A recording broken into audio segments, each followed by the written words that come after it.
Hi guys, welcome back to my channel, Mark Bailey Trike. In this episode I'm cracking on with the last bits and pieces of the wiring, and also then I'm going on to do the centre console. So yeah, quite a bit of work on the centre console. Hope you enjoy the video, and let's get into the workshop now.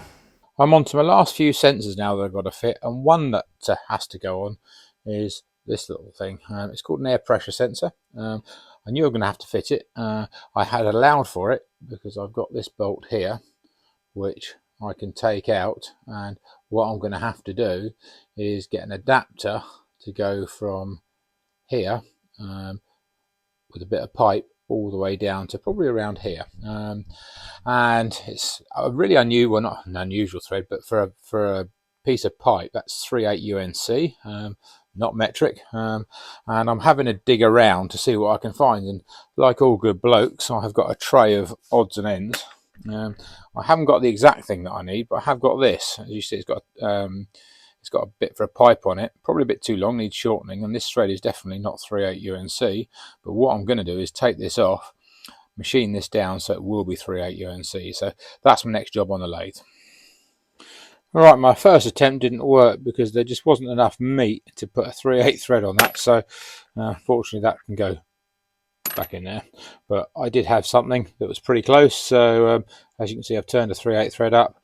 I've also got a nice little copper washer for that, so now I'll fit it and then get the pipe and show you that when it's on. I fitted the adapter now, and that's gone in really nicely into the plenum area. I haven't put a Jubilee clip on that yet because what I'm going to do is I'm just mocking it up. So the pipe comes down here to the air pressure sensor. Now this air pressure sensor is an old one. I will be getting a new one. It's going to be going in this area, so I haven't velcroed this on yet, and again haven't put a clip on there, but just a quick mock up of where I am with everything. So I'm also got to get some more sensors. I've got to get a connector for the end of here. Also where my lambda sensors are, which is here, I need the female of those so I can run all the wires up to the ECU at the front. And talking of connectors, I've got to get a connector and also another throttle pot, because again this, just like the air pressure sensor, is unknown quantities, and I don't want to put it on the car and start getting really weird readings. And no, I've just got a really old useless throttle pot, so I'll get one of them, and also I'll be getting the connectors to go through it, so again I can run all those to the front. And I think that's the last sensors that I've got to run to the ECU before I properly start wiring the ECU up. Right, so that's about it with the sensors. So my next job, as I said, is moving on to the wiring. But before we get to the wiring, one other thing that I've got to do, which isn't particularly my favourite, is the centre console here. Now, as you can see in these pictures, Adam 3D printed it, and what I've then done is I've covered it in carbon, as you can see. So yeah, I've got it now so the handbrake fits nicely. I've got to get some brush to fit in there, and also, or if not, some rubber.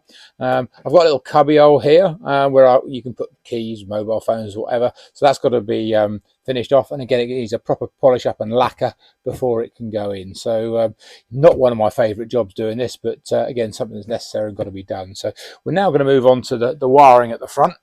Now the wiring is probably not my best forte, but what I've tried to do is learn from people. So the first thing I've done is, if you look on all these wires that are coming over here, they've all been labelled, whether they're indicators. I've got stuff up here for crank sensors, and what I've got to do, my next mission is, this is the ECU, and I've got two plugs like this, and I've got to fill all the wires have got to be filled into here so they can clip into the ECU and run all the parameters they've got to do. So that'll be one of my next videos, and I might be getting an expert in to also help me do this, because there's some things are easy and I can really work out quite well, and other ones are a bit of a grey matter for me. So I'm going to get someone that knows all about the MBE systems, and I'll be speaking to Craig at SBD about someone that can come and help me with doing this. So yeah, okay, that's where I am for the moment. Another thing I forgot to mention about was this is my fuse box. You can see all the various fuses here, and I've run lots of things to it. I've still not got things connected up, but again you can see how I've labelled everything up, so I know where everything goes. Right, so on to my next job. The centre console needs a lot of finishing off. To start with, I've got to just take all the sharp edges off and do lots of sanding, make it look nice. Then I will be varnishing it. I've got a couple of old templates here. This is the first one I used to make the cubby hole, and then here I've got my final piece that's going to be glued onto there. Then under here, I'm going to put a little handle on there, and then under here, I've got, you can probably see them here, two little magnets. They're probably a bit too hard to get them off the bench, but that will hold this flap from coming up. And what I'm going to do is probably dig some of this out here and put a couple of steel points in there for obviously for the magnets to pick up on. Leading on from that, then once I've got that more or less done, the last piece of the puzzle on this is going to be to lacquer it. And then once I've lacquered it in here, I've ordered some brush so that you won't see the gear lever. Right, so now it's over to the dirty bench and start doing all the sanding. Before that, I'll just say, yeah, how long is it going to take? These things, you normally think, I could do that in 4 hours. Yeah, we all know what that's like. We've all done the 4-hour jobs. It takes 8 hours. So I don't mind how really long it takes, really. I want it to look nice. I suppose it could take up to a day and a half, but if it does, it does. So be it. But yeah, let's crack around to the dirty bench now and start the lovely task of sanding. Right, as you can see, I've started. What I tend to do is I've been using the mouse. That's just getting rid of all the rough places and doing the simple flat areas. Then I only go so far, and then what I'll do is I'll stop after about a minute's worth of sanding. I'll hoover up all the dust, go again, so on and so forth, because otherwise you just get so much dust everywhere. It just gets, well, for me, it gets very annoying. So, yep, okay, so I'll give it a quick hoover and carry on. So I've just put a quick time-lapse video on as of sanding, cleaning, sanding, cleaning. Yeah, it's a bit laborious, but it's got to be done. So yeah, you just can't lose patience and just remember to keep taking your time. So probably spent a good part of an hour and a half plus, but it's only a short clip of what I did. Okay, I've been sanding for ages now. As you can see, it looks very flat and doesn't actually look very nice, but this is what happens when you sand carbon. The roll hoop was very, very similar to this. Looked all pretty horrible. And I'll nip through to the race car shop now, and you can see how the roll hoop turned out. So when you apply the lacquer, as you can see, you get a really nice finish. So yeah, it's not a case of panicking at the moment going, oh, this doesn't look very good. By the time I get the lacquer on there, it will. But I'm stopping now for a couple of reasons. One, I've had enough of sanding. And number two, I've got to work out where the magnets are going to go on this. So what I want to do is glue the magnets on so they're on there properly. Now, whilst I'm gluing, it's double-edged sword, I've got a couple of bits here that have come a bit delaminated, just a bit there. And then there's a bit here. So I'm going to use the glue that I'm using for the magnets also to glue those bits up. So whilst it's all drying, gives me a break from sanding, and then I can also start working out where I'm going to put my steel bits in here. As you can see here, I'm starting to work with the magnets. Still got a little bit more meat to take off here to get it nice and a nice radius in this corner. But if we zoom across to the other side, you see the radius I did have in there. So what I'm trying to do is get the magnets right in the corner of the flap that's coming down. So yeah, it just means I've got to take a little bit more off there, a little bit more off there.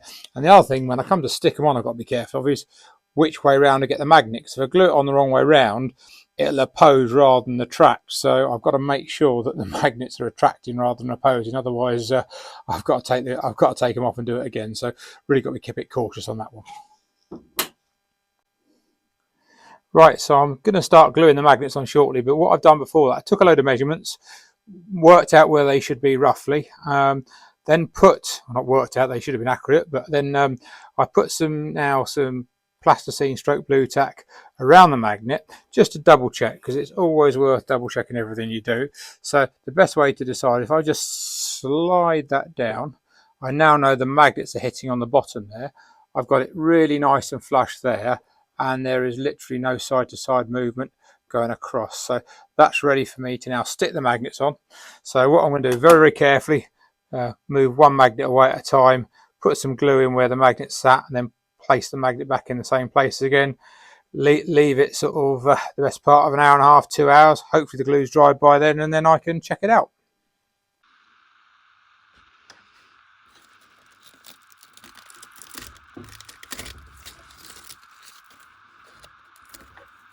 Apart from stating the obvious, you can see that it's had a bit of a lacquer. It still needs quite a bit of work, a bit of sanding down, re-rubbing, so on and so forth, but that's all good.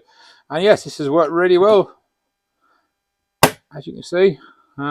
Clips down really quite nicely. I need to put something on there so I can lift it up, but yeah, really pleased with the way that's all worked out. Also had this arrive. Haven't even opened it from the packet yet, but I'm going to try and fit that in there somehow, one bit either side. So the handbrake, not gear lever, I said previously, is all covered up. So yeah, onwards and upwards, and yeah, let's crack on with a bit more sanding down.